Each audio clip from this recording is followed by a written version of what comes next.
পূর্ব রীতি মেনে যীশুখ্রিস্টের জন্মের প্রাক সন্ধ্যায় কামারপুকুর রামকৃষ্ণ মঠ ও মিশনে বড়দিন উদযাপন। ভারতবর্ষ তথা সারা বিশ্বে সমস্ত রামকৃষ্ণ মঠ ও মিশনে আজ অর্থাৎ 24শে ডিসেম্বর ভগবান যীশুখ্রিস্টের জন্মের প্রাক সন্ধ্যা উদযাপন হয়। এই রীতির মূল কারণ স্বামী বিবেকানন্দ তার অন্যান্য গুরু ভাইদের নিয়ে হুগলির আটপুরে এসেছিলেন এবং সন্ধ্যার সময় গুরু ভাইদের নিয়ে আলোচনায় বসেছিলেন। সেই আলোচনায় উঠে আসে ভগবান যীশুখ্রিস্টের ত্যাগ ও সেবার কথা।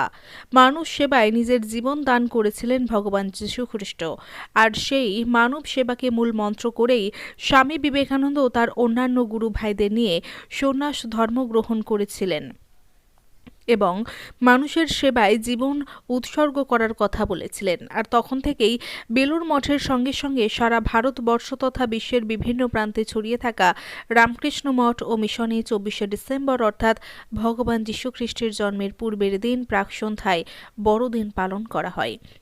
সেই মতো আজ কামারপুকুর রামকৃষ্ণ মঠ ও মিশনে ভগবান যীশুখ্রিস্টের জন্মের প্রাক সন্ধ্যা উদযাপন হয়ে গেল।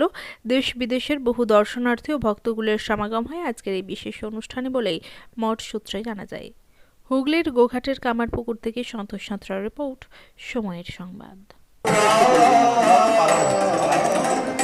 আমরা রামকৃষ্ণ মঠ কামারপুকুরে প্রতি বছরই আজকের এই দিনটি মানে 24শে ডিসেম্বর আমরা যীশুখ্রিস্টের জন্মের প্রাক সন্ধ্যা, আগামীকাল 25শে ডিসেম্বর ভগবান যীশুখ্রিস্টের জন্মদিন, কিন্তু তার পূর্ব দিন মানে 24শে ডিসেম্বর আমরা বলি ভগবান যীশুখ্রিস্টের জন্মের প্রাক সন্ধ্যা আমরা পালন করে থাকি।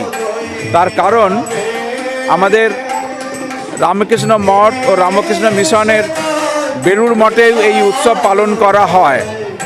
কারণ স্বামী বিবেকানন্দ আমাদের একটি শাখা কেন্দ্র আটপুর, হুগলি জেলায় অন্তর্গত আটপুর, সেখানে স্বামী প্রেমানন্দ মহারাজের জন্মস্থান। সেইখানে এই শীতকালে তাঁরা এসেছিলেন স্বামী বিবেকানন্দ এবং তার কয়েকজন গুরু ভাইকে সঙ্গে করে নিয়ে। শ্রীরামকৃষ্ণদেব যখন তিনি মর্তধাম ত্যাগ করেছিলেন, তারপরে তারা বৈরাগ্যের দ্বারা পরিচালিত হয়ে আটপুরে এসেছিলেন এবং একদিন সন্ধ্যাবেলা ধুনি প্রজ্বলিত করে ধুনির চারদিকে স্বামী বিবেকানন্দ এবং তার গুরু ভাইয়েরা বসে ধ্যান করেছিলেন এবং ধ্যানের পরে স্বামী বিবেকানন্দ ভগবান যীশুখ্রিস্টের জীবন এবং তার ত্যাগের কথা আলোচনা করেছিলেন এবং বলেছিলেন এই যীশুখ্রিস্ট যেমন মানুষের জন্য জীবন ত্যাগ করেছেন, আমরাও আমাদের জীবনটাকে উৎসর্গকৃত করব মানুষের সেবাতে।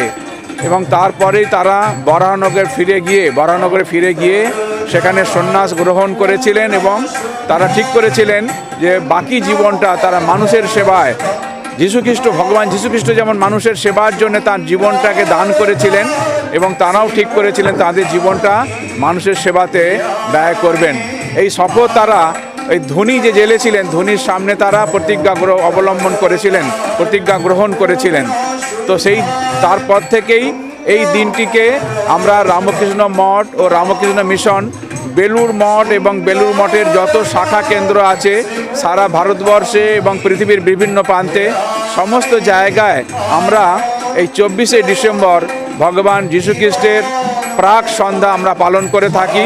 আজকে কামারপুকুর মঠেও আমরা ভগবান যীশুখ্রিস্টের ছবি আমরা সাজিয়েছি। ছবির সামনে কেক, ফল, চকলেট ইত্যাদি আমরা নিবেদন করেছি। করে ভগবান যীশুখ্রিস্টের জীবন এবং বাণী নিয়ে পাঠ এবং আলোচনা হলো। এটাই আমরা এভাবে পালন করছি।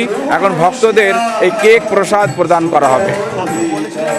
বলবো মানে ভগবান যিশুর জন্মদিন আগামীকালকেই সবাই পালন করে, কিন্তু স্বামী বিবেকানন্দ আমাদের যে আটপুর কেন্দ্র আছে স্বামী প্রেমানন্দ মহারাজের জন্মস্থান, তো ওখানে খ্রিস্টমাস ইভ পালন করেছিলেন এবং আজকের দিনে ওখানে অন্যান্য ওনার গুরু ভাইদের নিয়ে ধনুচি জ্বালিয়ে অর্থাৎ অগ্নিকুণ্ড জ্বালিয়ে প্রতিজ্ঞা করেছিলেন যে আমরা সংসারে না থেকে আমরা আশ্রমে থেকে আমরা ঠাকুরের সেবা কাজে যুক্ত হব।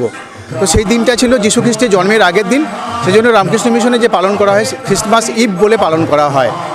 সকাল থেকে ভক্তরা এসেছেন এবং এখানে যীশু খ্রিস্টের ছবি রয়েছে এবং অন্যান্য যে সমস্ত ভোগ নিবেদন করা হয়েছে, সেটা কেক জাতীয়, পানীয় জাতীয়, ধূমপান জাতীয়, আরও অন্যান্য রকম বিস্কুট, চকলেট, এইসব দেওয়া হয়েছে। আগামীকালের যীশু খ্রিস্টের ছবি নাটমন্দিরে থাকবে, ভক্তরা দর্শন করতে পারবেন। এবং আজকে প্রায় আমি 50 বছর 52 বছর এইখানে আসি, তো দেখতে পাই এভাবেই আগের দিন অর্থাৎ 25 তারিখের আগের দিন এভাবেই পালিত হয় রামকৃষ্ণ মঠ মিশনে। আমার নাম শঙ্করচন্দ্র পাল। যখন তিনি সাধনা করেছিলেন, সমস্ত রকমের সাধনা করেছিলেন, তিনি হিন্দু ধর্মের সমস্ত পথ অবলম্বন করে সাধনা করেছিলেন, মুসলিম ধর্ম সাধনা করেছিলেন, খ্রিস্ট ধর্ম সাধনা করেছিলেন এবং যীশু খ্রিস্টের দর্শন পেয়েছিলেন এবং ভগবান যীশু খ্রিস্ট তাঁর শরীরে লীন হয়ে গিয়েছিলেন। যেন তিনি বলেছিলেন যে যত মত তত পথ, সব পথ দিয়েই ভগবান লাভ করা যায় এবং এই নিয়ে কোনো ঝগড়া বিবাদ করা উচিত নয়। এই যত মত তত পথ যে বাণী আজকের দিনে যে কতটা প্রযোজ্য, মানুষকে শান্তি আনে দিতে পারবে, সেই জন্যই আমরা এই দিনটিকে পালন করে থাকি এবং এই বাণী প্রচার করে থাকি। বাইবেল পাঠ হলো, তার জীবনী পাঠ হলো, তার উপদেশ সম্বন্ধে পাঠ হলো এবং এটাই আমরা বলি যে তার জীবনের যে ত্যাগ এবং বৈরাগ্য মানুষের জন্য তিনি উৎসর্গ করেছিলেন, সেই পথ যদি আমরা অবলম্বন করি, স্বার্থ যদি ত্যাগ করি, পৃথিবীটা খুব সুন্দর হয়ে যাবে। ভক্ত সমাগম হয়েছে সেটা তো দেখা যাচ্ছে ভালোই। আমরা মোটামুটি আজকে এবং আগামীকালকেও আমরা কেক প্রসাদ বিতরণ করব। আমরা মোটামুটি 5000 মতো আমরা মানুষকে কেক প্রসাদ আজ এবং কাল মিলিয়ে বিতরণ করব ঠিক করেছি।